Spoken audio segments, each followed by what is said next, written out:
Good morning, everyone. If you're on the webinar and you want to test your sound, please raise your hand.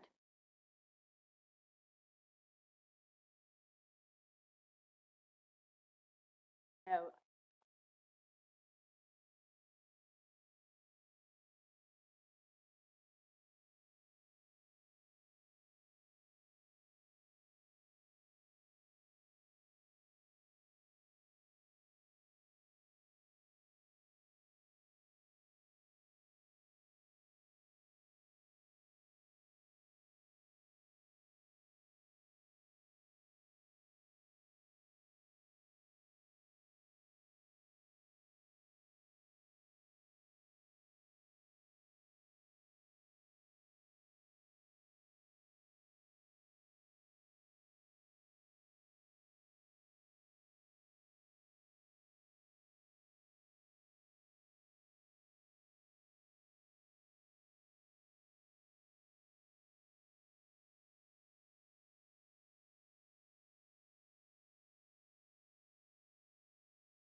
Good morning, everyone. If you'd like to check your mic, just raise your hand, please.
Hey, good morning, everybody. This is Mike. I just was doing a sound check.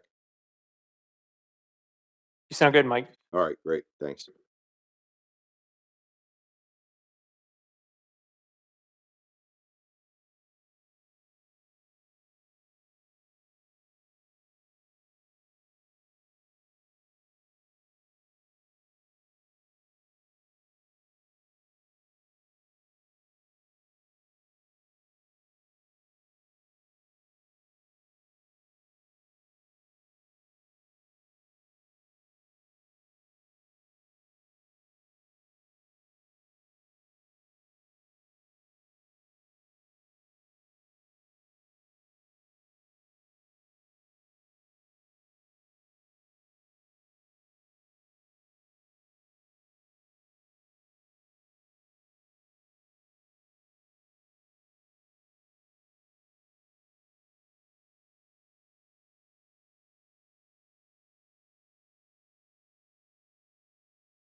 So, Stephen, is the crowd settling down in the room? Since Yep, I can't we're all see good to go. anything. All right, why don't I just, I'll make a couple comments, and then I can turn it over to you, Wes. So I want to apologize for not being able to be where everyone is right now. I'm literally about 1,000 yards away in the house that I have here in Dewey Beach, and I'm trapped because the water hasn't receded yet, and I can't get my car out, and I can't walk through it in a suit. So, um, it's the water is dropping. I've been checking it on the hour, and I hope to be able to be there by lunchtime or to kick off when the council convenes. But um, I have asked Wes, our vice chair, to moderate the meeting here this morning of the executive committee. I'll be participating, obviously, but I thought it would be easier since he's in the room and there. So just if you can just be patient with, I've tried a couple times to get out and I can't, I'm stuck, but I'll get there. And, things are looking up. Yesterday was, there was a lot of flooding and kind of got trapped in the place that I have here. So I'm going to kick things over to Wes to start off this executive committee meeting. Thank you, Mike. Good morning, everyone. Welcome to my state. It's hard to believe tourism is one of our top industries here because you see how we treat our guests. But I promise you by the end of the week, it'll get better. Let's start off the meeting this morning with the executive committee, the 2023 I can't even say it this morning. Implementation, thank you, plan. Dr. Moore? Mr. Chairman, good morning, everyone. Like almost every year for the last 10 years, we're going to run this meeting the same way that we've done it in the past. So first, we're going to talk about this year's action items and deliverables, and then we'll move to 2023 and have a good discussion about the proposed deliverables that the staff put together for next year. So I'll quickly go through the 2022 actions and deliverables, and I do that for two reasons. One, to basically let the world know what we collectively accomplished, the council and the staff, in 2022, because we got a lot done, and there's a lot on the list, and we'll talk about that very quickly. But also to set the stage for 2023, because there are some items that relate to the 2023 action items, and we'll talk about those as I go through the document. So unless there's any general questions about how we plan to proceed this morning, I'll go through the 2022 action items very quickly. Mary's going to scroll through the document that you find behind that first tab. It's basically end of year updates, 2022 actions, deliverables. It's presented in a way I think it's pretty good. Gives you an idea of what's been completed, as well as some notes if things are still ongoing. So with that, any questions, comments before we get going? Okay, seeing none, let's get started. All right, so starting with our favorite species, summer flounder black sea bass. A lot of things happened in 2022. Like most years, a lot of our time is spent with specifications. So specifications basically occupy most of our time for all the species that we manage, but we all always have time to do other things as well. So you can see that the specifications are completed or will be completed by the end of the year. We had the advisory panel fishery performance reports like we usually do. One thing that we didn't do was look at those GRAs. So SCUP GRAs for folks that have been around are an important component of that particular plan. But given the fact that we didn't have any discard data for 2020 and 2021, we postponed that and we'll move that to 2023. The next thing that we have on the list is that recreational harvest control rule. So that was a big deal. We completed that action in June. We continue to work on the other things that are in that particular recreational reform package, and those will feed into or continue in 2023 as well. So you see in progress for the amendment to consider recreational sector separation, as well as in progress for framework action and technical guidance document for those particular species. The other thing that we're involved with is the 2022 research track assessment for black sea bass. The one thing that's still on our list and that has been delayed a couple times is this next item that relates to minimum mesh size for those three species. So we've had an idea over a number of years that in fact we can find a mesh size that might work for all three. We continue to investigate that. That's something else that we plan to at least propose that we do in 2023. We did complete the EAFM management strategy evaluation for summer flounder as well this year. So a lot there for summer flounder scup black sea bass. Questions, comments before I move on to bluefish? Okay, seeing none, West, none online, right? Bluefish. Specs, 2023 management measures, advisory panel fishery performance reports, research track assessment. Peer review for the research track assessment is scheduled for early December, so that will be completed. Pretty straightforward. Any questions, comments about bluefish? Okay, tilefish, both golden and blue line specifications for both those species, the advisory panel fishery performance reports. We will get an update on the private recreational tilefish permitting and reporting at this meeting, so that'll be completed. The survey's been interesting. We thought that we might be able to do this tilefish survey in 2022. So this is something that the council has funded in the past, and the way that it looks is that we should be able to get that done in 2023. We'll talk about that when we get to the 2023 implementation plan, unless you have questions now. We've also initiated the golden tilefish 5-year ITQ program review. That's going to be done by contractors. It's going to be done by the same contractors that did our ITQ review for surf clamps. So folks out of Alaska, actually. So questions about tilefish?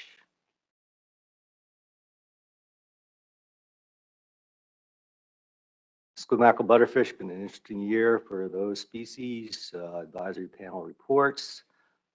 We had chub mackerel specs that we developed for 2023 to 2025.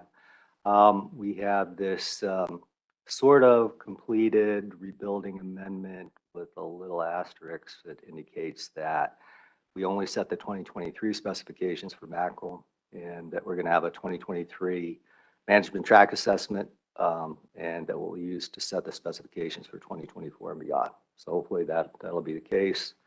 Butterfish, we're good through 2024, 2023 specs for longfin. Ilex was, again, this is probably one of the more interesting species that we dealt with in 2022. We reviewed the 2022 specs for Ilex. We developed 2023 specifications for Ilex. And the SSC will consider 2023 Ilex ABC in March of 2023. So it's an ongoing project with Ilex, and we continue to work on that. Research track assessments for butterfish and Ilex, and implementation of the 2022 quota increase, all completed. Questions, comments there? Shad River Herring, 2023-2024 caps was done via that rebuilding amendment. Spiny dogfish support the research track assessment. We continue to do that. We've had an issue with the stock assessment, management track assessment for spiny dogs.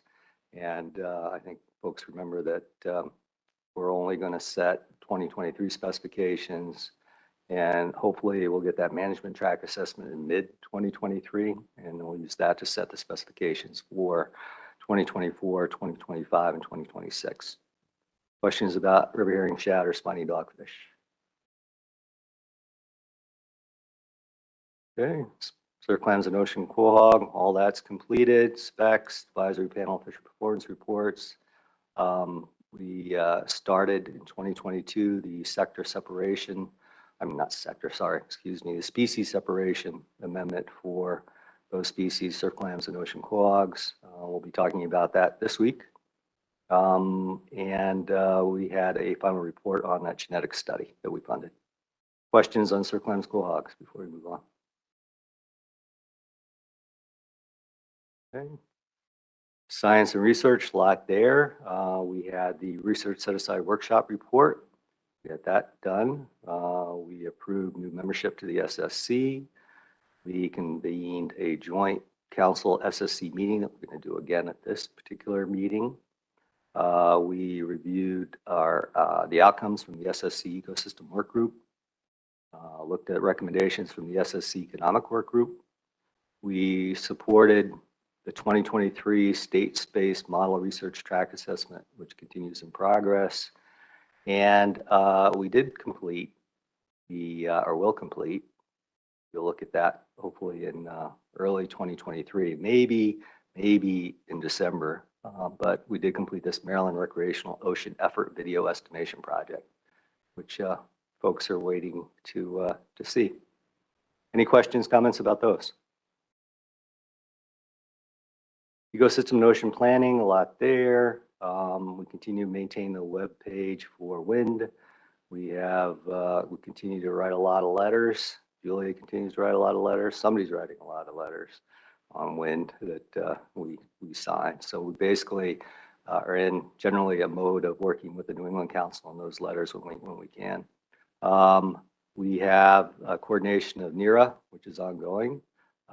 We continue to work on the essential fish habitat EFH redo, what we're calling the redo.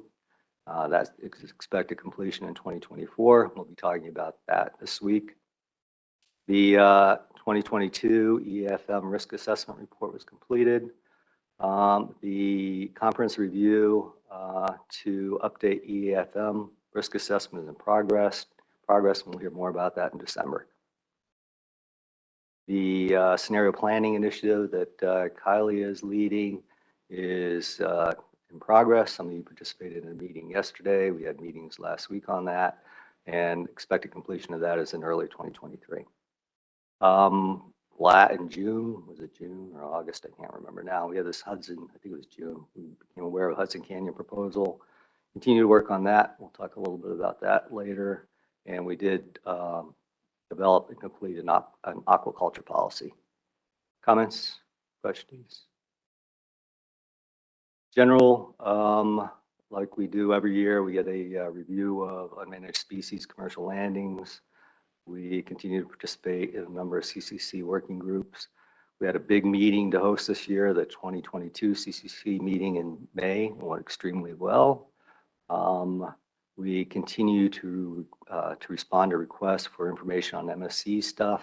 MSC certifies fisheries. You can see the list there. And we continue to interact with the New England Council on a variety of issues, including monkfish, herring, and winter flounder. Questions, comments there? Communication and outreach. This is our standard list. We continue to implement the outreach plan, develop and maintain web pages, develop fact sheets when necessary, enhance the use of email distribution, increase the use of website analytics, and continue to expand the reach and utility of the council's YouTube channel. Any questions, comments about that? Okay, wrap up. So we started adding this because there is significant work that flows into the next year. We have this. We had the big action in 2021 related to the allocation amendment. So that was a big deal. We completed that December 2021. Basically, that rolled over into 2022 in order to get that package ready for NIMS to basically review and then get out in a proposed rule. So that is completed. We're also completed, this has happened several years ago now, this commercial state by state allocation amendment. Some of you may have forgotten it. It's been so long, but we actually still have that. And that's in NIMS, that's under review. We're hoping that that proposed rule comes out soon so that they can take action on it and get that implemented. Any questions about any of those? Okay. Possible additions. So we'll be talking about possible additions. That's kind of our list of possibilities that we might get to if in fact something doesn't happen above those possible additions in terms of those particular items, or something occurs that really requires our attention right away.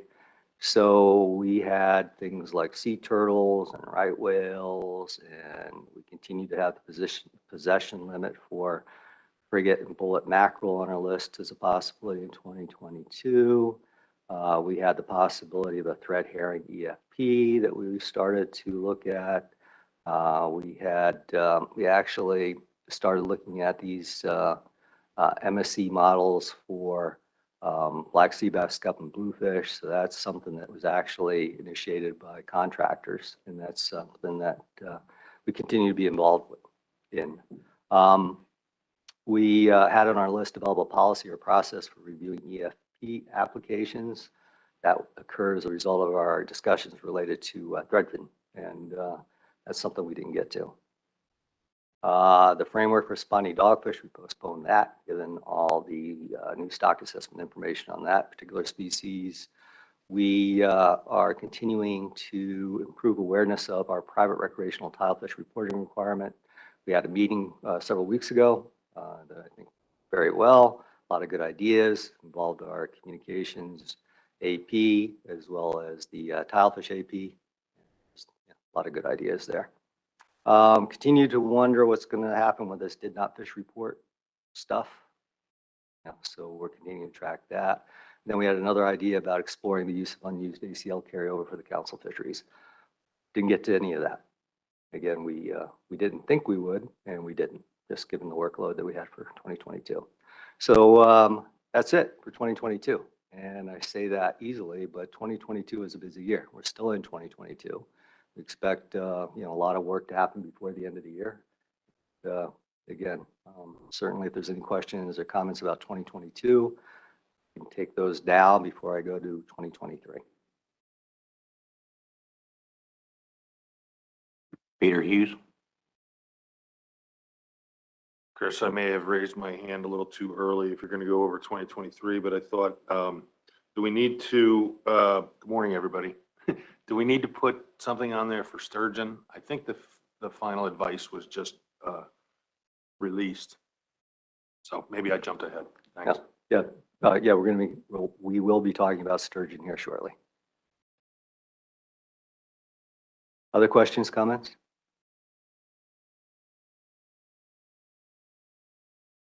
Okay, so let's launch into 2023.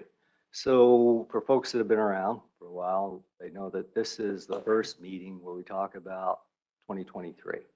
The final meeting will be in December when the council considers what the executive committee recommended. So this is an executive committee action, basically to look at a draft that's been put together by staff, which basically lays out what staff considers, priorities for these species for 2023. This represents, again, everything that you see on this list. You go through all these species, represents a full plate for us for 2023. And I say for us, I mean the collective us, council and staff, in terms of workload, being able to work with our partners, making sure that all these things get done. So when you see something on the list, these are the things that we actually believe we can get done in 2023. And, we use our words very carefully when we say things like develop or evaluate or review. Those are used for a purpose, basically indicating what kind of action we plan to take for that particular item. So with that, let's start with summer flounder, scup, and black sea bass. And again, like we do every year, we'll be involved with specifications for those species. In 2023, we'll actually be setting 2 years for summer flounder, scup, and black sea bass, 24 and 25, as well as the recreational management measures for those years. Remember that the recreational management measures for those years will be influenced by anything that we do relative to the harvest control rule and any other recreational things, right, changes that we make for those particular species. So both of those will be a big deal. And then we have the, as I mentioned earlier, the scup GRAs. Those are something that we really, really need to review because we have these fixed boxes in the ocean. Things are moving around. Are the GRAs still effective? Are they not effective? Remember, scup GRAs were put in place to reduce scup discards. And from my perspective, they are significant and were significant in reducing discards and helping to rebuild that stock. So hopefully we'll have the discard data to conduct that review. We'll do that in 2023. As I mentioned earlier, minimum mesh size regulations, I really hope that we can get that done in 2023. And this may be something that we ask a contractor to help us with. We also have these exemptions that folks may have forgotten about. So we have that southern Fly Net Exemption, and we have an exemption, a small mesh exemption program that occurs up in the Northeast. And every year, we talk about them. It's kind of, like, we have the data. I'm not really sure if they're that critical anymore, if they're working. So we really need to evaluate those as well. And those have been in place since I was doing summer flounder. So it's been a long time.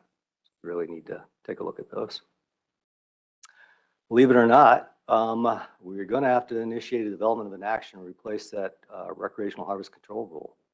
Because remember the decision you made in June, you have a sunset period that's associated with that particular decision. Sunset means that it goes away. So if we don't have something to replace it, then we'll go back to the old system, right, Julia? So again, important thing that we need to do. We had on the list and continue to have on the list this rec sector separation for those species, including bluefish. Remember that rec reform package had a number of bins that included not only the harvest control rule, but the technical guidance document, some other things. And so we need to continue to work on that. So that's there as well. Advisory panel fishery performance reports are very important to the council. Continue to do those. Significant work by staff supporting that research track assessment for black sea bass and management track. That's a research track assessment and then management track assessments for those 3 species as well. So full package there for summer flounder, scup, black sea bass. Anything there that folks want to ask me about or want to comment on? And again, the idea today is to basically approve the list as a executive committee recommendation for council consideration in December. Any questions, comments? Chris? Thanks, Wes. Thanks, Chris. For the exemptions, the trawl exemptions for flounder, scup, and black sea bass, is that also something that you would think about contracting out? Yeah, thanks for that. Yeah, it sounds like, I guess the net configurations are a lot more nuanced now than they were 30 years ago. Right. And where their gear is being used now compared to then has changed a lot. So just wondering about that. Thanks. Yeah, so for folks that couldn't see me, I nodded my head yes. In fact, we plan to contract that entire package. So if anyone has any ideas about a contractor that could help us with that, let me know, please. Other questions, comments? Joe Semino? Thanks. I'm curious, Chris, what would be the minimum action that could be taken if we, say, just wanted to roll over the harvest control rule for another year?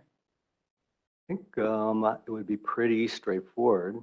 We haven't explored that question with Garfo, given the fact that those regs would be on the books, hopefully. And I say hopefully because the package has been submitted, but it hasn't been approved yet by NIMS. It would be a relatively straightforward exercise. I'm not sure Julie has anything to add, or Garfo, if Garfo's on the line, if they want to add anything. But again, from my perspective, it should be relatively easy. That would be the easiest path, as a matter of fact. Julie? Nothing?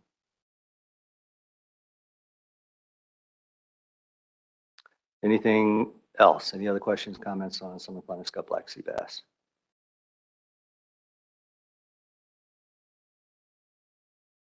Michelle Duval?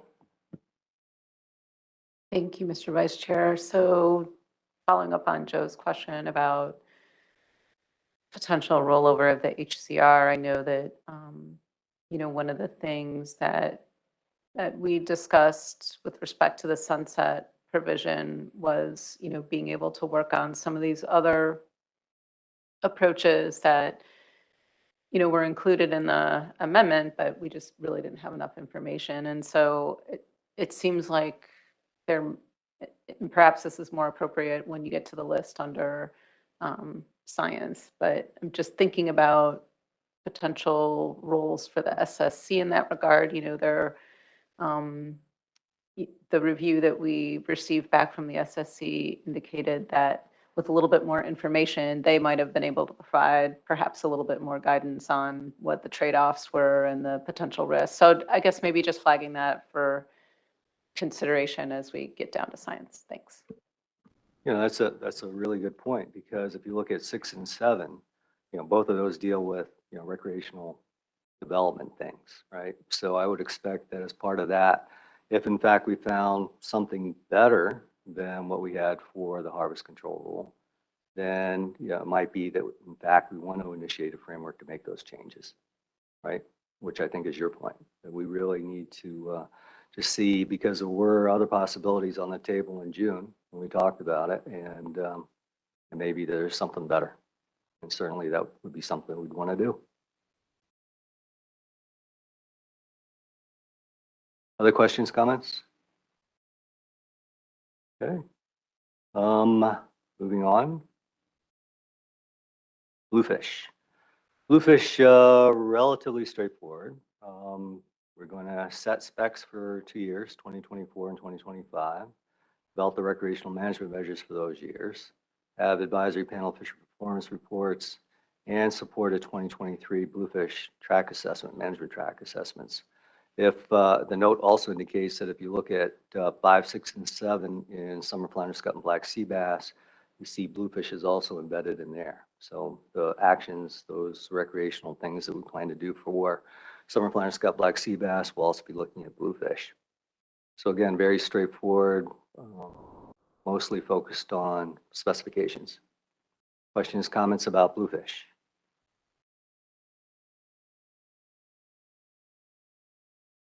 Okay, moving on. Cowfish. So we're going to be looking at 2024 specifications for both species, looking at it looking at them means reviewing them because we're hoping, well, we've set the specifications and we'll set specifications for 2024. And so that's why the review is there. We hope to complete and review the Golden Tilefish IFQ program in 2023. We'll have the advisory panel fishery performance reports. We will have another review of private rec tilefish permitting and reporting performance. We will, and we plan to work with the South Atlantic Council to support the upcoming 2024 blue line tilefish operational assessment.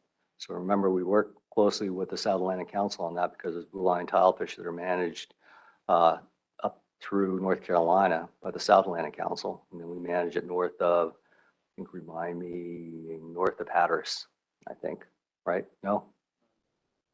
Oh, sorry, north of Virginia. So we work with the South Atlantic Council, their SSC, through their CDR process on that particular species. We've done that in the past, and we'll do that in 2023. So it looks like the way things are going that we will in fact have a golden tilefish survey in 2023. We're working closely with the contractors to get a proposal. Hopefully we'll see that soon. The 2023 survey will be similar to the one that we did in the past. I think that was done in 2021, and I'm looking forward to that. And then the other thing that we'll be doing is supporting the 2024 golden tilefish research track assessment with the center folks and through our process. Dewey, you got a question? Yeah, particularly to the upcoming 2024 Blue Line operational assessment. I think that's been moved to maybe 2025, regrettably. But following up on that, where the South Atlantic, they've had 2 years of a deep water survey that's happening. I was wondering about if we could reach out to maybe the Science Center in Garfo, and I know it's funding that would take place, but some type of blue line tilefish stock assessment in the Mid-Atlantic, because also that when the first pilot survey was done, that kind of set the north of Cape Hatteras quota that split it 54 or 56-44 between the areas. It was said that it needed to be updated 3 years, looked at another 3 years. And so even if money is not available, I would hope that Garfo and the council could work on having a shelf-ready survey that if funding was allowed, it would complement the South Atlantic, so you could tie the two together with the same survey format and the different things, so it would be shelf-ready, not something that's got to be developed and thought about, something that's already ready that maybe you go find money for or look at. Because as this continues on, I think it's important for us to do a survey work in the Mid-Atlantic that complements the South Atlantic, and one that can be encompassing of all. And plus, you're going to have to also react to the timeline where you look at the different the abundance in north of Cape Hatteras versus in the Mid-Atlantic, where that's tied to that survey that was pilot survey that was done. Just an FYI, or I'll reach out further with you to have offline conversations about how and with Garfo to facilitate something, and it already might be in the discussion, but it needs to be pressed upon a little more. Thank you. Yeah, thanks for that, Dewey. So yeah, I haven't heard anything about the 2024 operational assessment beyond what I have here in front of me. So if that's going to move, then we obviously need to know about that so we can plan for it. We've talked for many years about the lack of information on blue line tilefish, and it's been a struggle for us in terms of how we integrate our information into the CDR process to get the stuff that we need, the ABCs, the recommendations from that particular process to implement what we need to do up north of North Carolina. So yeah, any ideas related to surveys and, potential research, I think would be appropriate. Other questions about golden blue lines?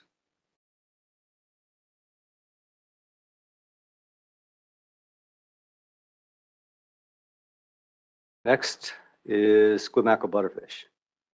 So 2023 could be an interesting year for us as it relates to these species for a number of reasons. So we'll talk later in the meeting about the disapproved portions of the ILX permit amendment. If folks need to go into detail now about that, we certainly can. But from a staff perspective, we think it's appropriate to initiate an amendment to address the disapproved portions of that particular amendment. And it was largely disapproved. So the big part of it was disapproved. And so we think that's appropriate. And certainly if in fact we decide to do that as a group, council decides to do that, that's going to be a big lift in 2023. So we have the letter from the region, disapproval letter, that you can find in the briefing book if you're interested. We have plans to have a meeting of the Squid Mackerel Butterfish Committee and the AP in November to address that letter, and our next steps are relative to how we deal with it. And if in fact we decide as a council in December to move ahead, then this will be an important topic and thing for us to do in 2023. I know there may be some questions, comments just about that. So I'm going to stop there before we move to the other things. Any questions, comments before we move on?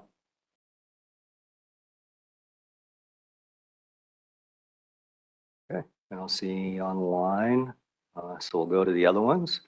2024, 2025 mackerel specifications. We have 2024 through 2026 longfin squid specifications. Those will be developed. We also need to review the 2023 specs for ILX, develop new specs for 2024, 2025, review specifications for 2024 for butterfish and chub mackerel, and do all the advisory panel fishery performance reports. So a lot there. Questions, comments about squid mackerel butterfish?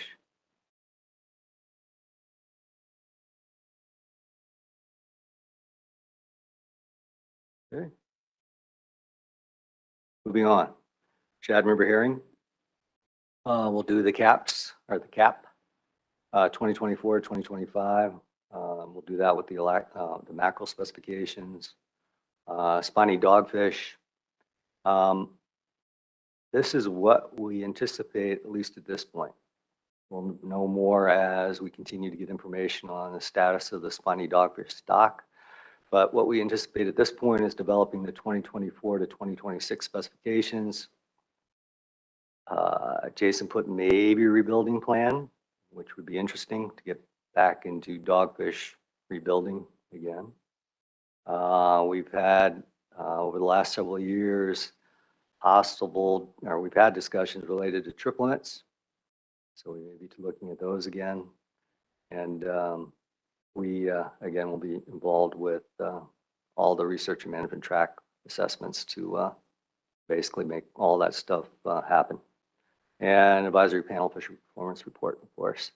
Any questions about river herring, shad, or spiny dogfish?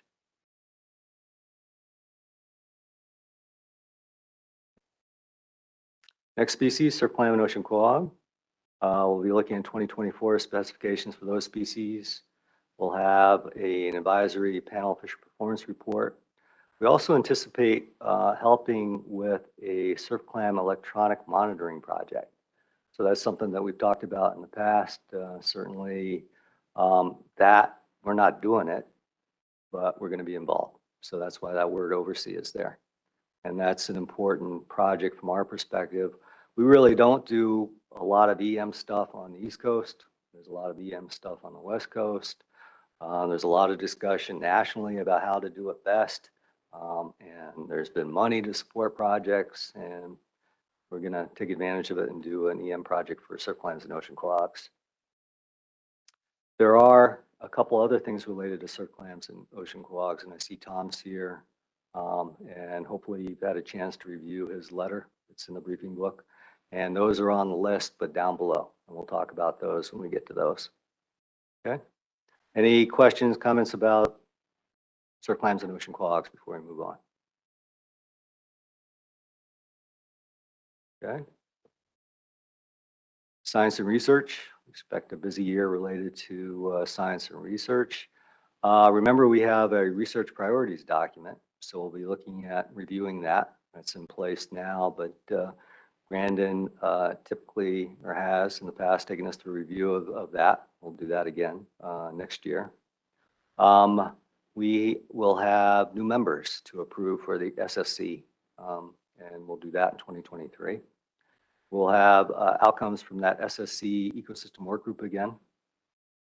The research set-aside program. So remember, we talked about this in June, and we basically decided not to do anything at that point relative to the report that we got from the workshop and the folks that were involved.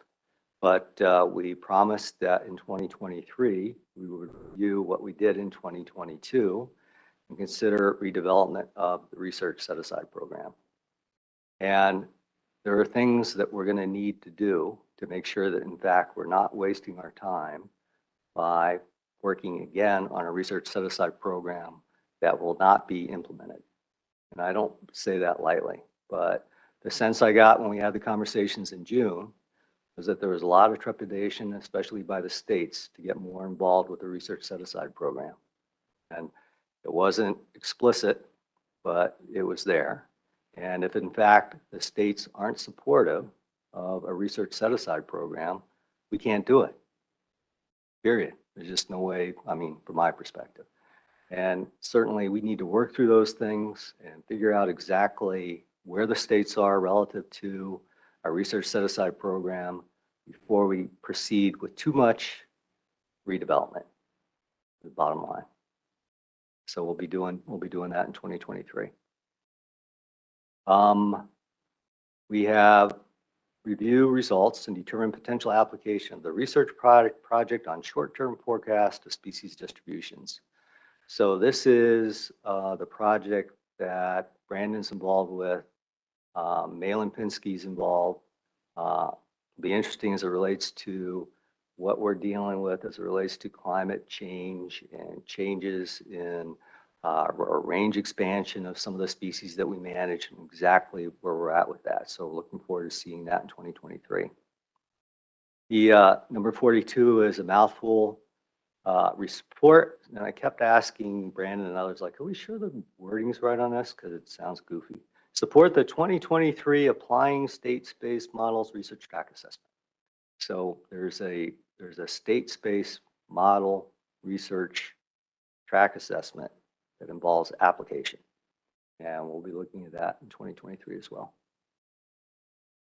And then, like we've done this year and prior years, we can coordinate, facilitate, NTAP, Northeast Trawl Advisory Panel. Questions, comments about science and research?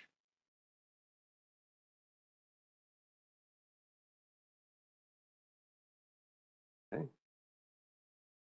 Ecosystem and ocean planning / habitat.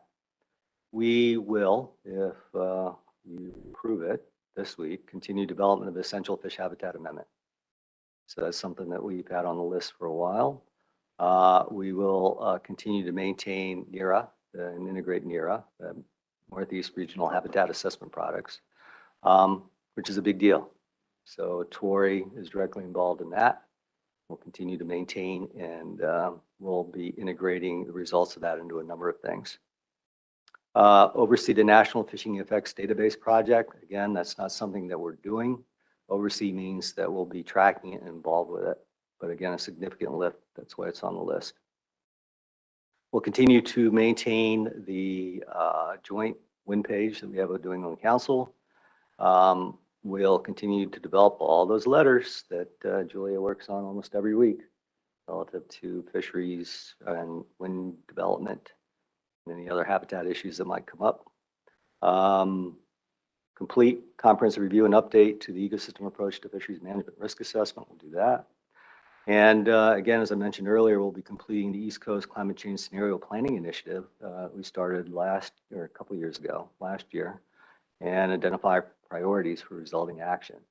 So that's going to be a big deal. You know, we'll have a summit. I think that's what Kylie's calling it, the summit in February, we think, in 2023. As a result of that summit, we should have a report that will be available soon thereafter. That'll be made available to the council, and we'll be looking at that and using that to help identify priorities for 2024 and beyond relative to, you know, anything climate change, stock expansion, distribution changes. Questions about any of that?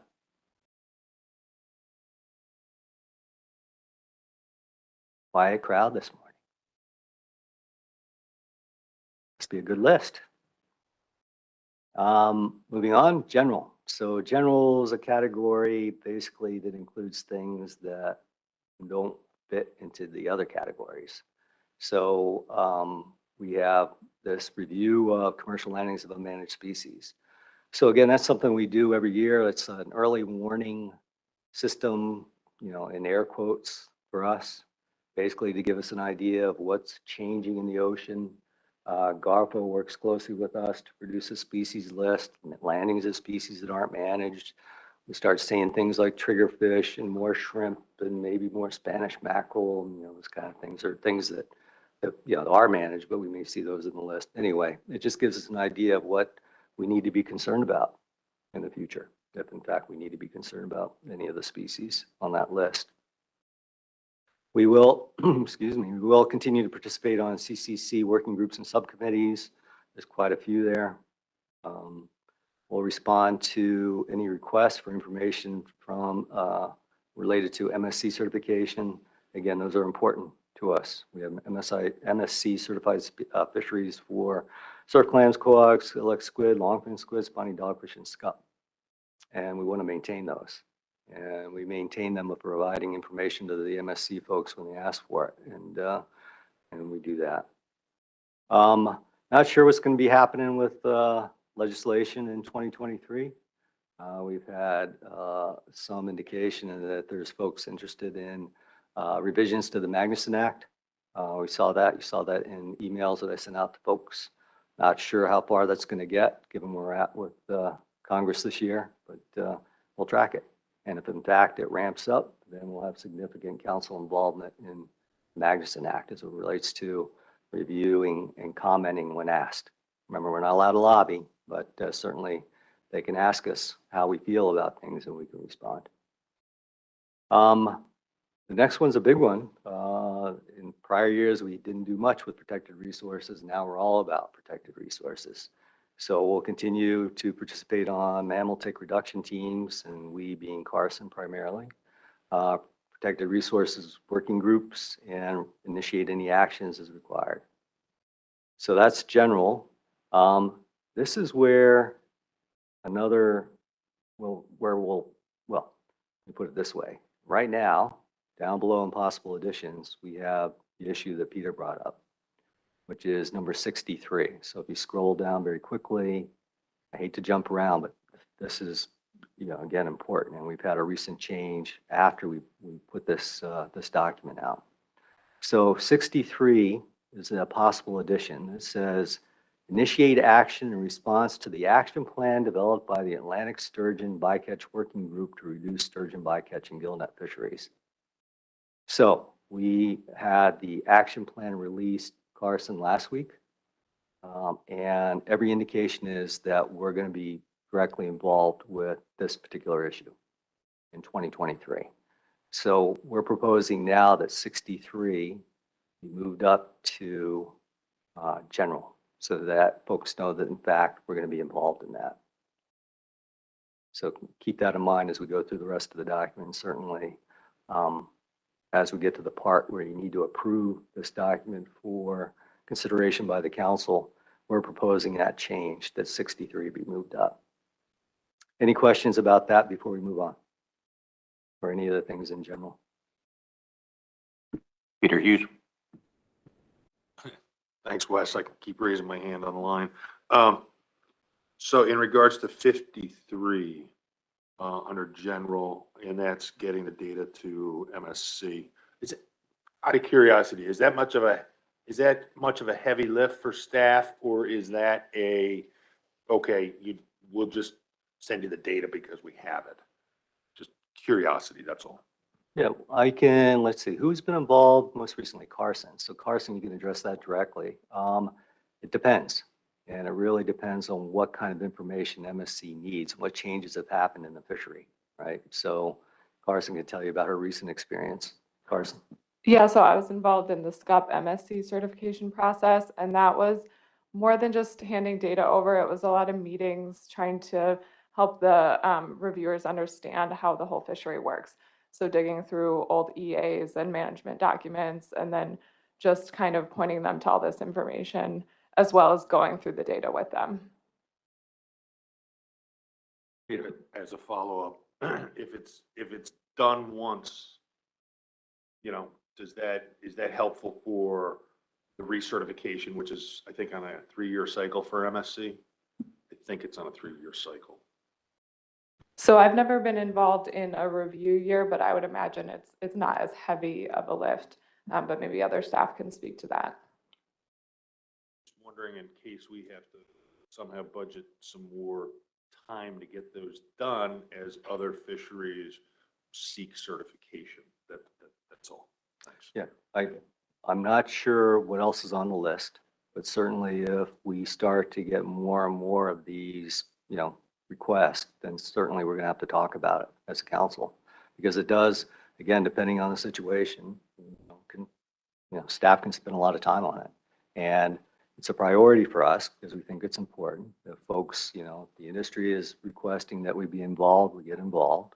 But, we need the council to understand that if in fact we do get involved, something else may not get done. So if we're ever in that situation, I'm going to come back to the council and say, hey, so-and-so wants to certify black sea bass and summer flounder, and, it's going to be a big lift for us. What do you guys want to do before we do it? Yeah, so I basically see people in attendance here today who that those audits and that request from MSC are very beneficial to them. And I can tell you, I don't like to speak for people, but I can probably tell you that they're thankful that you're on their side with getting this done so that they can elevate the fishery to a worldwide status, air quotes. Thanks. Yeah, they're very, very appreciative. And remember, we had that little blip with spiny dogfish where we had some issues with an international group that was, ICs and anyway. Other questions, comments? Fritz Bathhaven. Yeah, thank you. For the review of commercial landings of unmanaged species, it's one of the, I really like that exercise we do every year. Just trying to get similar to Peter's question, a sense of managing expectations if a species does come up where we consider it for management. And you mentioned some, Chris, that are kind of moving into the Mid-Atlantic range, but there's others that fisheries kind of developing, like ribbonfish, which not only has pretty regular commercial landings, but recreational too. If we ever came to that where we'd consider adding a species, be it that or any other, and this next year or any other years, are you needing to look at an additional staff member to take that on, or is in terms of, is that such a big add compared to some other things that would involve some outside resources such as contracted worker, staff expansion? Just trying to get a sense of what that may entail if we ever get to that point with any of these unmanaged species. Thanks. So yes, we may have to do that. If in fact we got to the point where we had another species that needed management and everyone's fully booked, then I would seriously consider hiring someone else, as long as I knew it was a long-term commitment. So we've had the experience with chub mackerel, right? Where all of a sudden we're managing chub. We didn't manage chub, 5 years ago, right? So now we're managing chub. So ribbonfish could be in our future. There could be a number of other species in our future. And if we continue to add to our species list, we're going to need help. Sure.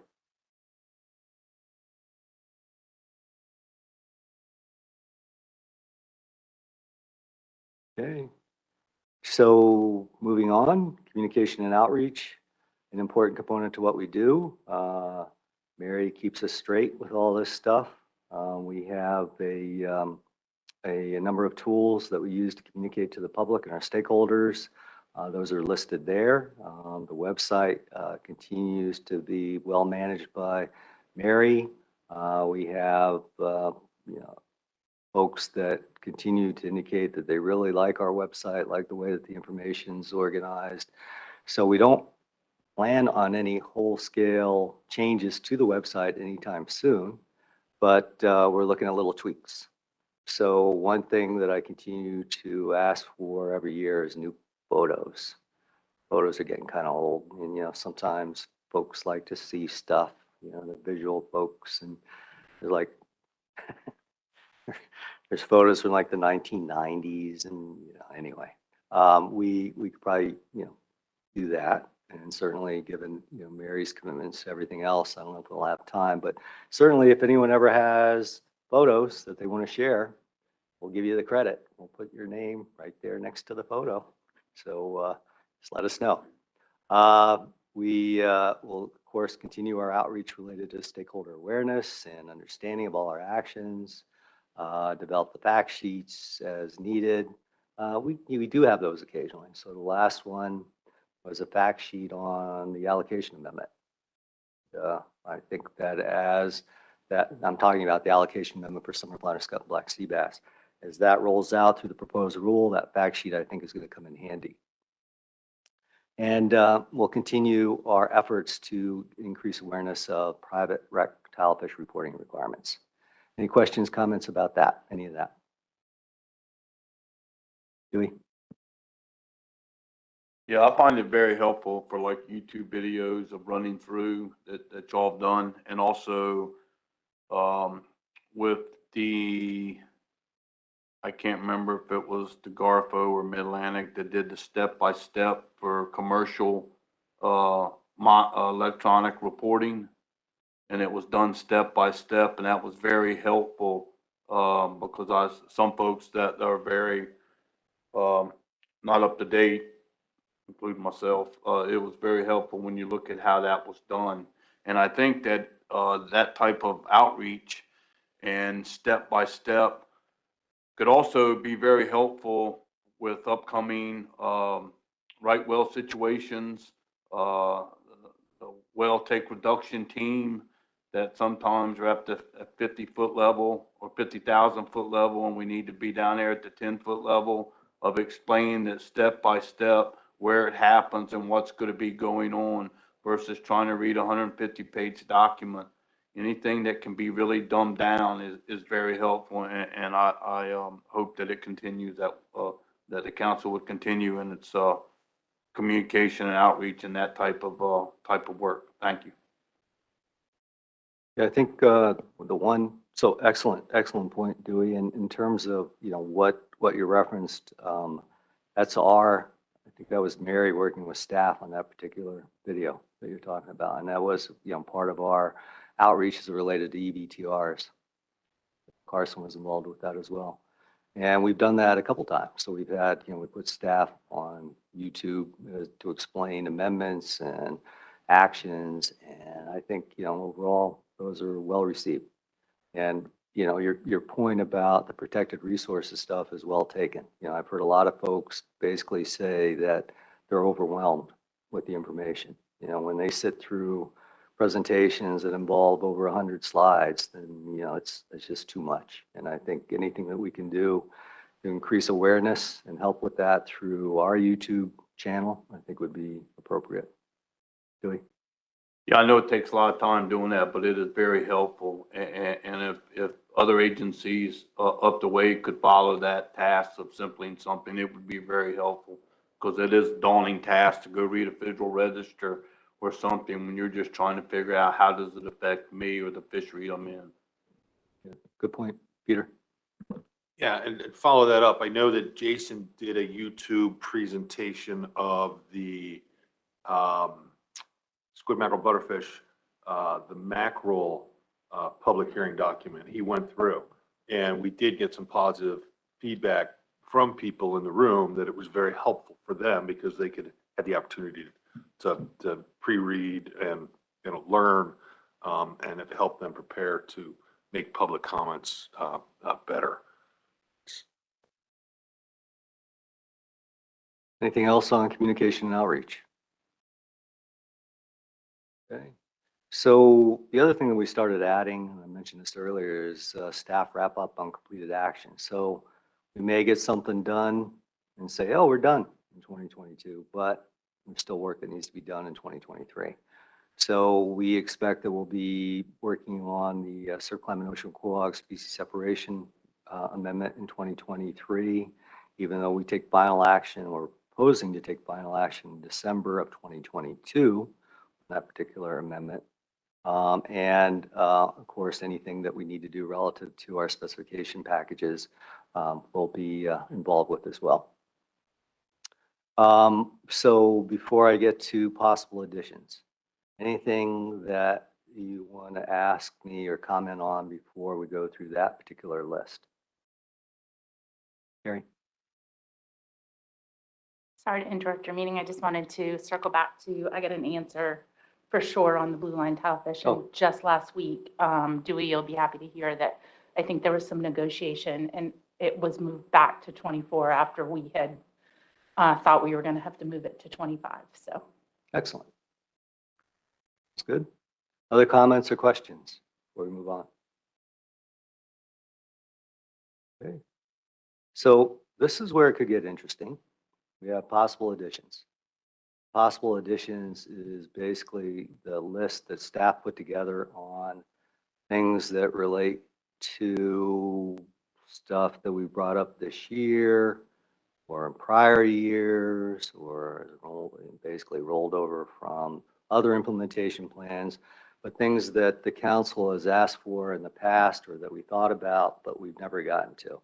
So the idea about this, or the idea that to remember about this, is that, again, everything above possible additions represents a full plate. So as we get into these possible additions, if there's things here that you really believe that need to be moved up, then we're going to have to talk about what comes off the list from above. Talked about that before. Because basically, I want to make sure that we get this done. This being our, deliverables for 2023.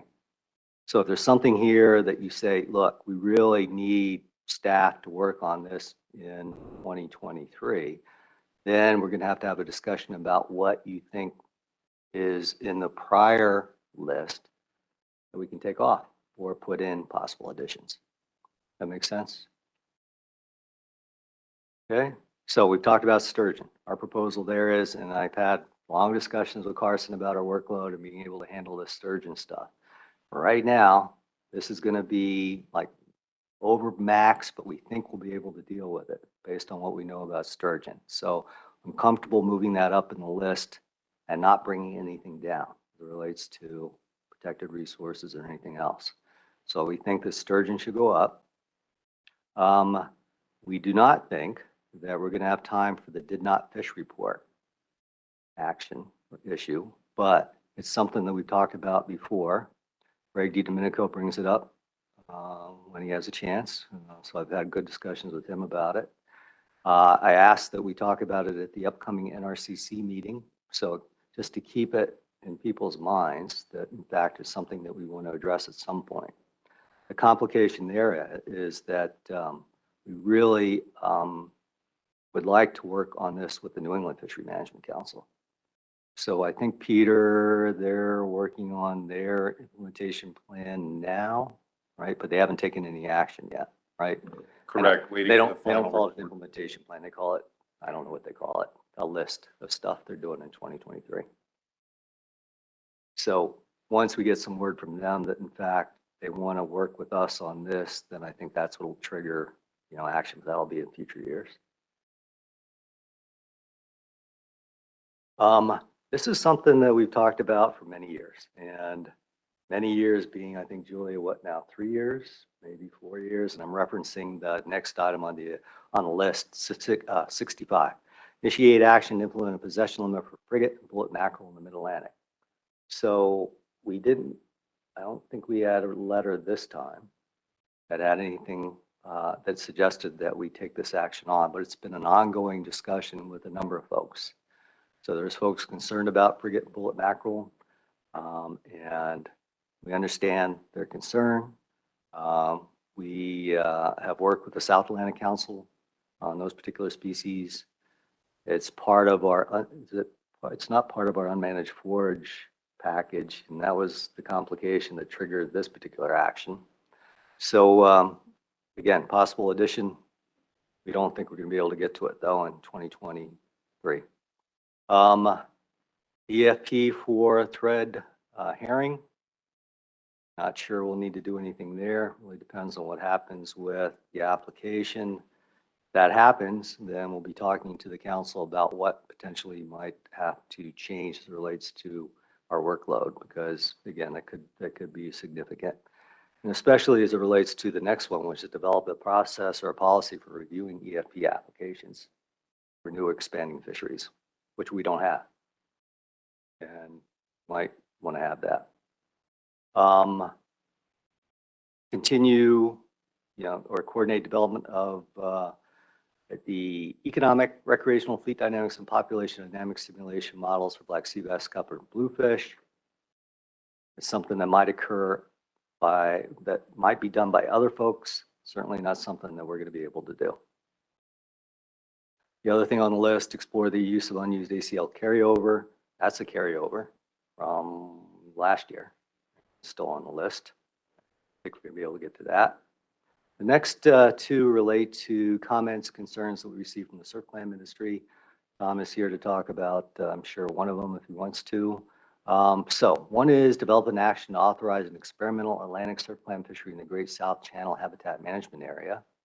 And the other one is develop spatial management options for Atlantic surf clam open water aquaculture in the New York Bight and Central Atlantic. 71 relates to possible mitigation compensation for wind development offshore. The other one is the first one, 70, relates to an issue that we've talked about in the past related to an experimental fishery in the New England area as part of under their basically purview. Those two, again, we don't think that we're going to have time to deal with either of those actions in 2023. Certainly, it's important that we put them on the list. 71 may be premature at this point, pending action from BOEM as it relates to mitigation, compensation, and those discussions that they're having. Certainly, it's something, it's an interesting idea, and certainly something that we need to think about as we move forward in time with all things wind. So it's good that we have them on the list. Not likely that we're going to do anything with them in 2023. So I know that there's probably going to be some comments about possible additions.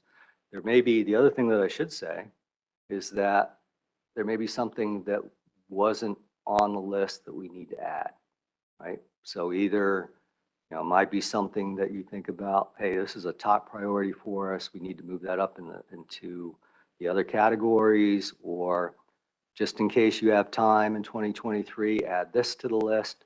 But certainly we're open to a good discussion about those and any potential items that we might want to add. So now's your chance. We will have, again, another opportunity in December as the council reviews your recommendations, but it would be good to get any ideas that you have on the table today. And with that, I'll go to any questions or comments about possible additions. Michelle DeVoe. Thank you, Mr. Chair. And so, Chris, just with respect to number 65, which was that action to initiate a possession limit for frigate and bullet, I know that we sent a letter to, I believe, the regional office. It might have included headquarters, and I want to say that was something like February of last year, and we were requesting some clarification on application of national standard guidelines with respect to ecosystem component species and what constitutes management versus not management, because there seemed to be some disagreement, amongst the, between the regions, Garfo and the Southeast region, on what types of actions would be considered management. And I think we'd requested clarification on, how on the application of those national standard guidelines in that regard. And I don't believe we ever got a response. Is that true? That's true. So I mean, I think before we would want to, not that I'm discounting the value of moving forward with that action, but I really think we need that clarification. And I would hope that we would get some clarification, just given, all of the other work that this council and other councils are involved on with climate change, scenario planning, and things like that, because I think it's going to be important to have that guidance in the future. Thank you. Yeah, good point. Julia, did you have any comments to any of that? So, what Michelle is suggesting is that we dust off that particular letter, remind our NIMS partners that we never got a response, maybe try to get a response at this point, and we can go from there. But again, Julia has been my staffer involved with bullet and frigate mackerel, and she hasn't had a lot of time on her hands to do much beyond black sea bass and wind and recreational stuff. So, but I think obviously sending the letter back in is relatively easy. But good point, Michelle. Other comments, questions? Chris, Pat Savage. Thanks, Wes. Not an addition, but just trying to think about how much freeboard we have on the existing list, and went through bluefish, and bluefish is pretty straightforward unless the results of the next stock assessment are markedly different than what we currently have right now. And talked to Carson just briefly about it before the meeting, but just wanted to get a better idea of how that could impact workload and available time for other things. If in the event the stock assessment changes a lot, would that change how we do specifications for bluefish and things like that? So anything, that'd be great. Thanks. Excellent point. So I would need two Carsons, right? If bluefish blows up, because Carson's also doing all the protected resources stuff. So we're anticipating that bluefish is going to stay relatively stable, at least based on my prior discussions.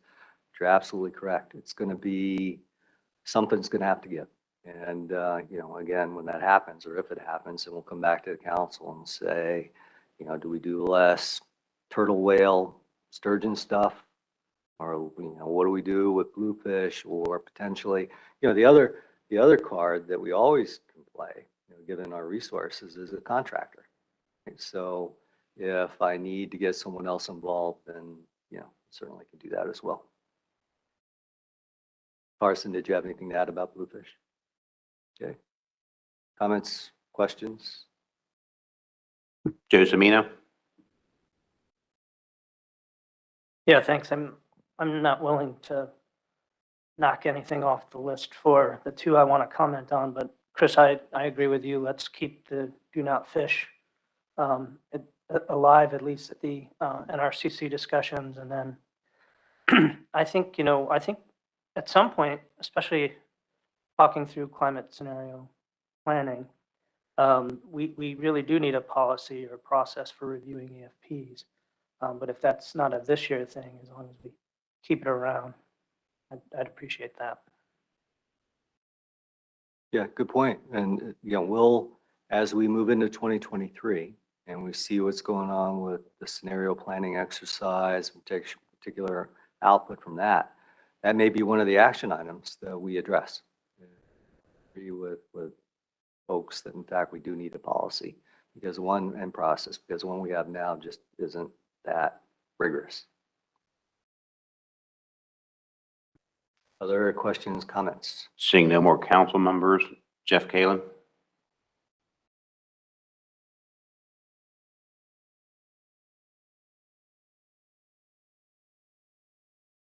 Thank you, Mr. Chairman. Good morning, members of the council. I'm Jeff Kalen from Lund's Fisheries in Cape May, New Jersey.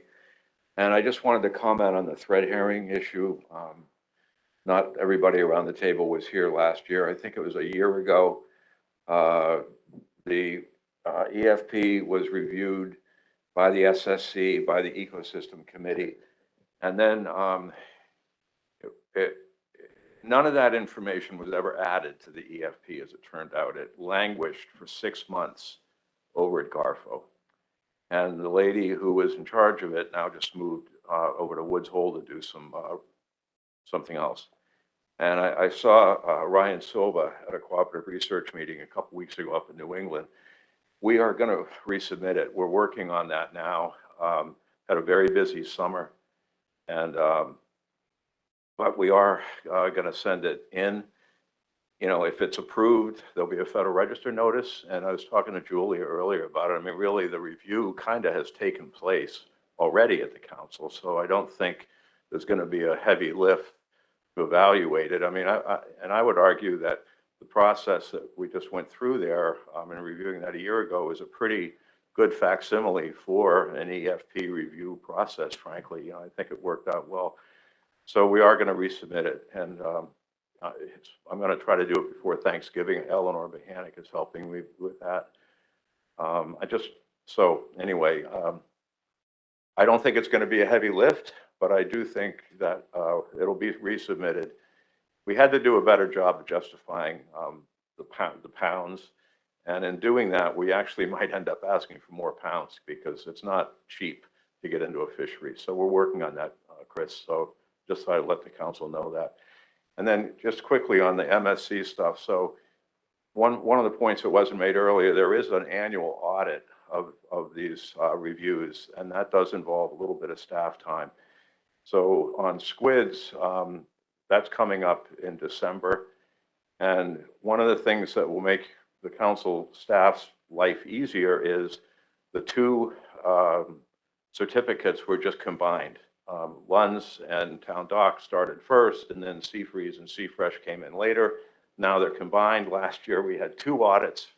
Now we're going to have 1. So that'll be easier, I think, on the staff. And in that case, it's our responsibility as the client group to do as much documentation as we can. We have to dig it all up. And honestly, that's why thread herring's delayed, because we're doing squid on the West Coast right now. And that's taken since April, frankly.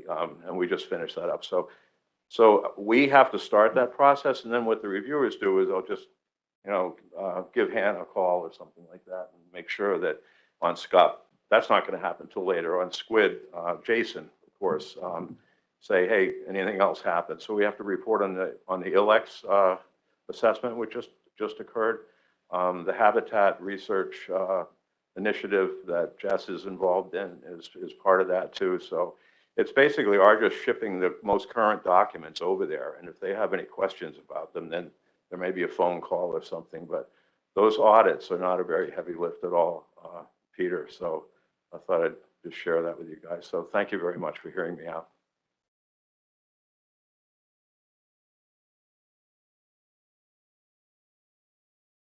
Seeing no more hands in the room, let's go to the virtual world. Mike Wayne. Thank you, Mr. Chairman. Good morning, everybody. Mike Wayne with the American Sport Fishing Association.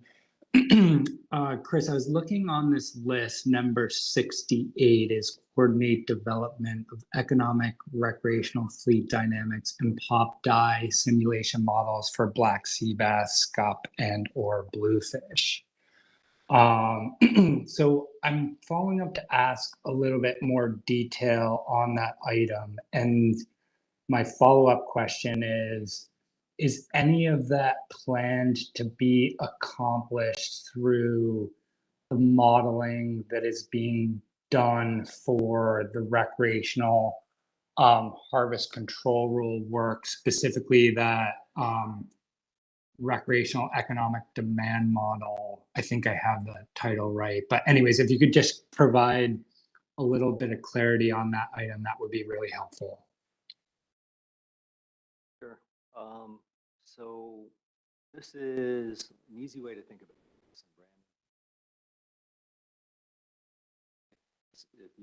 What we did for summer flounder as it relates to strategy evaluation. It's Sorry, basically, I'm having trouble hearing Chris. Am I the only one? try again, I'll try again. Can you hear me now? Yeah, that's much better. Thanks, Chris. So remember what we did for summer flounder with the management strategy evaluation. So we did the MSC for summer flounder. This was something that Brandon led. So basically this is an application of MSC to these other species. Part of the MSC may be something that's completed through these other modeling exercises that are supporting the recreational fishery technical issues that Julia and others are working on, but it wouldn't be the complete MSC is the way I understand it. So that's why it's on the list. So we may have components, we may have parts, we may have, you know, some economic information on one species. But again, these are things that are happening outside of us, council staff, but we are tracking them. We're coordinating as appropriate. We're incorporating results of any models, results into everything that we do. So we will be looking at some new model results as we implement the harvest control rule for 2023. So you'll look forward to that as we roll into October, November, and December. So Brandon, did I get that right? Leah, anything to add? So hopefully that helps, Mike. Yeah, thanks. That's helpful. I'll just follow up and say, you know, to the extent that economic data can be included in these analyses, I think that would bring benefits to our recreational fishery management decisions, as that has often been overlooked in management actions due to data limitations. And I'd love to see the council move more in the economic data direction. Thank you. All right, thank you, Mike. Pam Lyons Grumman. Thank you, Mr. Vice Chair and members of the Mid-Atlantic Council. This is Pam Lyons Groman with Wild Oceans. Can you hear me okay? Yes, you sound great. Thank you. So I just wanted to express my support for items 65, initiate action to implement possession limit for bullet and frigate. That has been on the list for a number of years. Certainly, you know, we have written comments along with many other groups. Our support still stands for that, but we agree that that guidance on ecosystem component species, and particularly guidance on how to handle ecosystem component species that cross jurisdictional boundaries, is very important to a successful outcome. So I wanted to express support for your approach in resubmitting that letter for an answer. Also, I just wanted to remind the council for item number 67 that developing a policy process for reviewing EFP applications as they pertain to unmanaged forage, that was actually a committee motion that came out of the Ecosystem Ocean Planning Committee when they did sit down to deliberate on the thread herring EFP. They felt like they needed more guidance. So I don't want to put words in the committee's mouth, but I know Brandon is on. Perhaps he could provide further clarification, but I just want to emphasize that I believe that additional guidance and criteria that help the committee and the council evaluate those EFPs for consistency with the intent of the Unmanaged Forage Omnibus is a very important action to keep in mind for the future. Thank you. Thank you, Pam. Peter Hemcheck. Yes, thank you, Mr. Vice Chairman. My name is Peter Himchak, and I'm speaking on behalf of LaMonica Fine Foods and on my own behalf as an individual. And I was hoping to follow Tom Dameron since he has been doing the heavy lifting on item number 71. So I will do my best. But his letter, which is in briefing materials to all of you, I and LaMonica Fine Food personnel, we support the concept of resource enrichment as opposed to compensation when considering mitigation programs. It has a very positive aspect to it And while it may be premature, industry has invested some money through SEMFIS to at least start exploring the feasibility of conducting such a hatchery operation and the feasibility of any positive gains from it. And I do not profess to be an expert on shellfish aquaculture, but I know from running a striped bass hatchery and stocking program in the mid to late 1980s that resource enrichment in the worst of times, and they were the worst of times on striped bass at that time, was very well received by the public. And I just wanted to support his concept. And while the industry will no doubt continue to explore costs and feasibility of success through SEMFIS, we will at least keep the council well informed on what we learn. And if the council can participate, that's all the better. Thank you. Thank you, Peter. Greg DiDomenico, I'm assuming it's Greg. Good morning. It is Mr. Vice Chair. Thank you very much. Can you hear me okay? Yes. Excellent. Good morning, everybody. It's Greg DiDomenico from Lund's Fisheries. Just wanted to continue my support and continue to explain to you that I think do not fish reports are extremely important. I think there is a major gap between people who are permitted whether it's commercial fishery or higher fishery. I think they continue to fall through the cracks, and I think that pursuing this will reveal serious issues with data, serious issues with monitoring, and serious issues with reporting and the permitting process. So I would ask this to remain on the priorities list and for the council to pursue it. I think it will be extremely important to the resource and extremely important to the people who use it. Thank you very much. Thank you, Greg. Seeing no more hand from the audience or from the public, we're going back to the table. Peter Hughes. Thank you, Mr. Chairman. In regards to Tom's letter, number 71 on Chris's presentation, but maybe I'd like to have a little bit of a continuing conversation about this because I think it's important. I don't think that and Tom is here, and I'm going to let him speak for himself. If I can ask questions of Tom through you, Mr. Chairman, I'd appreciate that. I don't think this is something that he's asking this council to do. I think what the ask is that the council send a letter to BOEM recommending that resource enhancement be one of their mitigating impacts to lessen those impacts to commercial fisheries. And I'm not going to answer that, but I'm going to ask Tom if you come to the microphone and just give us a thumbnail sketch of what you're looking for from this council, so we know. Because what I'd heard was we didn't think that we were going to get to it this year. And I don't think that it's something that I'm going to let you speak for yourself, Tom. Thank you, Mr. Chair. So if I could, Mr. Chair. So I think there was actually a little bit of mix up with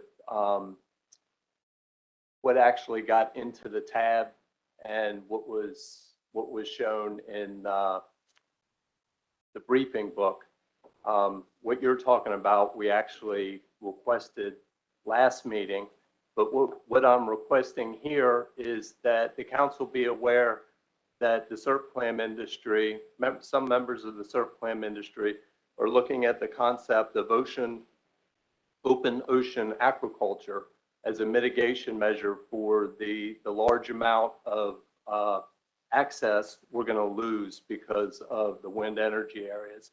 And we're in discussion with a number of the wind developers, BOEM, also Doug Christel, Doug Potts, some of the NOAA aquaculture folks. And we'd like this council to be aware that if we do have an open ocean aquaculture program, we might need to do some spatial management so that if we're planting seeds in an area, that we're not fishing that area for 5 or 6 years. So that's basically what we're wanting the council to be aware of. Thanks, Tom. So obviously I'm reading the first letter. Yes. Yes. So I'm mistaken. There might be some work that this council is going to need to do in the future. So thank you for that clarification, Tom. Chairman. Chris Moore. Thanks, Peter and Tom for the letter and exchange. So when you look at the request, it was basically to develop these options, these spatial management options for surf clams. So we're not going to have time to do that, and had a little discussion about why and all the other things on our list. And one of the reasons that it's important that this do appear on the list is that it highlights it for other folks, right? So now, if in fact this list goes forward to the council and the council approves it, folks will know that this is an issue that we're going to be involved with potentially. That's an important thing. So it's not like we're saying, hey, just forget about this entirely. It is, yes, this is important. Unfortunately, given our workload in 2023, we're not going to have a lot of time to deal with this, but we are going to watch it. And integration of this particular option into our conversations with the BOEM folks as it relates to mitigation compensation is entirely appropriate. It's certainly something that we'll continue to do. Also, remember, we haven't been too involved in aquaculture, mariculture activities in the Mid-Atlantic. That's starting to heat up.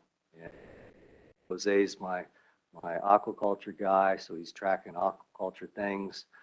There's a proposal off of New York I'll talk about later in the meeting. But again, a lot of changes, a lot of things happening. So we're going to have to adapt, be adaptive. If things become, more critical at any given point, again, come back to the council and say, this is now a priority. This isn't as much. We'll need to move this into, 3 years. But again, very, very important that this appear on our list, even though it's in possible additions.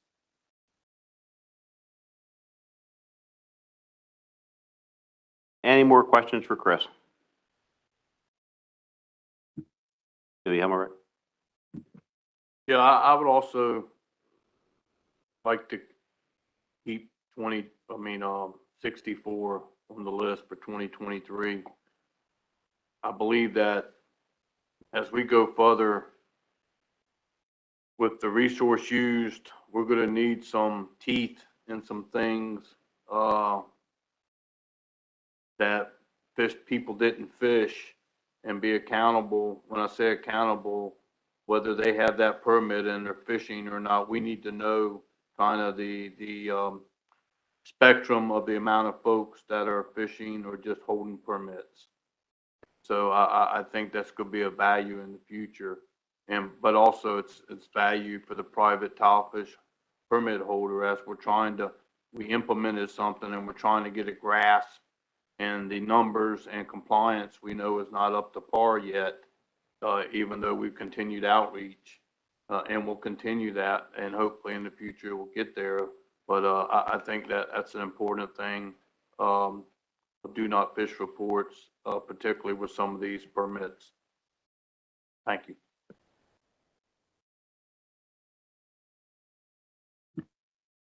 Chris? So unless there's any other comments or questions, I just wanted to point out the letters that are attached or in the briefing book. So one letter we just referenced, the other letter is to me. This is members of the Surf Clam Ministry requesting that we take an action to develop an access program for clam vessels in the Great South Channel Habitat Management Area. So if you haven't read that letter, please do. That, I think, if there's any questions or comments about that, done as it relates to 2023 action items and deliverables. So that'll turn it back over to you, Chairman. Thank you, Chris.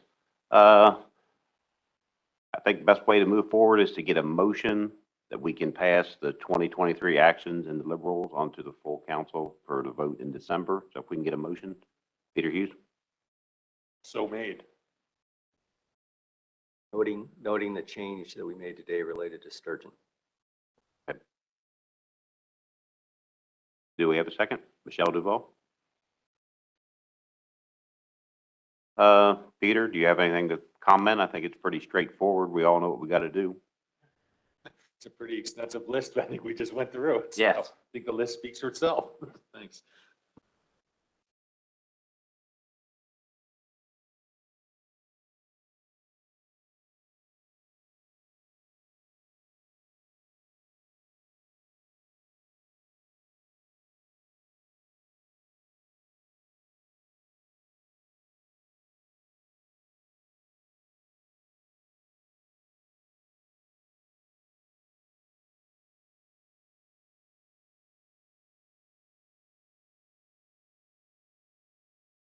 Thank you, Mary, for putting that up. I'm gonna go ahead and read it into the record. Move to approve the draft deliverables with the changes approved today for development as a 2023 implementation plan. Are there any objections from the executive committee? Seeing none, it's going to pass by unanimous consent. And at this point, we're going to get done a little bit early, which is good. Let's plan on being back here at 1 o'clock, and hopefully by then Mike will be here to take the reins over. If not, we'll figure it all out from there. All right, see you guys in about an hour and 23 minutes. Yeah, so Wes, if I can jump in real quick before you guys head out. It's touch and go still right now. So I still have a couple feet of water in front of me. So I'm going to keep an eye on it, and I'm going to try to get there. If I can't get there, I can chair the meeting from the house here. And then no doubt by tomorrow things should be fine. So I just wanted to pass that along. But I'll take over this afternoon if you're okay with that. And depending on whether I'm there or not, we're going to work it out.